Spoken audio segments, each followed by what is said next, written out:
welcome to RANsquawk's e-morning briefing for Tuesday the 6th of October 2009. We're saying a quick check around the markets to cut to around 9:30 now in London. Starting off with one of the major stories was that of the US dollar. A exclusive run by the UK's independent newspaper reported that Gulf Arab states are in secret talks with Russia, China, Japan and France to replace the dollar with a basket of currencies in the trading of oil. They cited unidentified sources in Gulf Arab states and Chinese banking sources in Hong Kong. That did lead to the dollar index falling around 0.6% in early trade, and consequently euro dollar and cable making a sharp move to the upside as well overnight, as well as WTI crude futures being buoyed by that dollar weakness. However, we have already seen throughout the morning that report was released overnight. We've seen the likes of Russia, Saudi, Algeria, UAE, Qatar and Kuwait already looking to dismiss that talk out of the Independent. And we have seen a marginal rebound. However, the dollar index is still down to around 0.4 at current trading price. Elsewhere, one of the other big stories today has been overnight. As per some of the speculation going into the decision, the Australian Central Bank did raise rates. That was against a general consensus of remaining unchanged at 3%.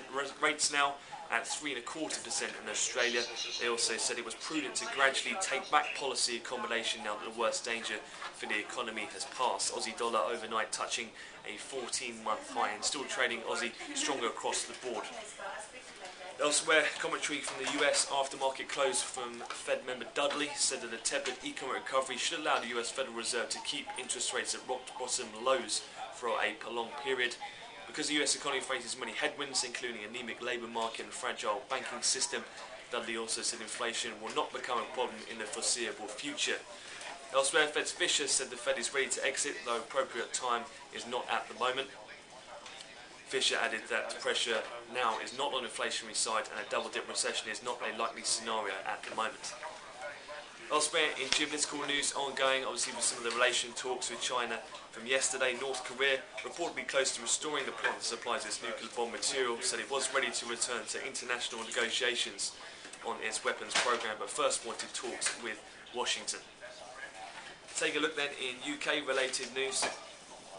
We have seen data just coming out in the last 20 minutes or so that UK house prices, according to Halifax, increased by 1.6% in September, a lot higher than expected. That's a third consecutive monthly increase and the fifth so far this year.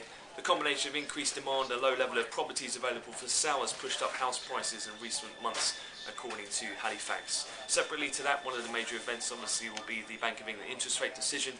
According to the October MPC briefing in the Times newspaper, they say that the BOE will keep interest rates on hold at 0.5%, while an extension to quantitative easing could be on the cards. However, more likely that will happen next month when they'll have that quarterly inflation report to hand. Taking a look in terms of a couple of equity stories of note, pre-market saw Tesco with their latest numbers. They posted a first half net of 1.03 billion, slightly below the expected 1.04 in spite of slightly stronger revenues. Their shares are seen slightly lower at the moment. Also, SocGen announced a capital increase this morning of 4.8 billion euros, which will enable it to repay state support and pursue external growth opportunities. They're seeing a marginal underperformance against their French and European banking peers. Looking ahead then on this schedule, 9:30 we'll see further UK data, industrial manufacturing production numbers. We'll then have no major real data from the US today. It will be dominated by Canadian figures, building permits at 1:30, followed by the PMI number at 3 o'clock London time. And then for energy traders, the API order inventory numbers, they'll be due after the NYMEX pit close today. Elsewhere, supply out of Europe, we're eyeing just over around 2 billion euros worth at the top end from Austria in form of a 5 and 15-year bond tap. Then we'll have £5 billion worth of 2013 conventional tap from the UK's DMO at 10:30. Elsewhere, reverse auction from the Bank of England later this afternoon with the 3-year $39 billion note auction at 6 o'clock London time, so midday in Chicago.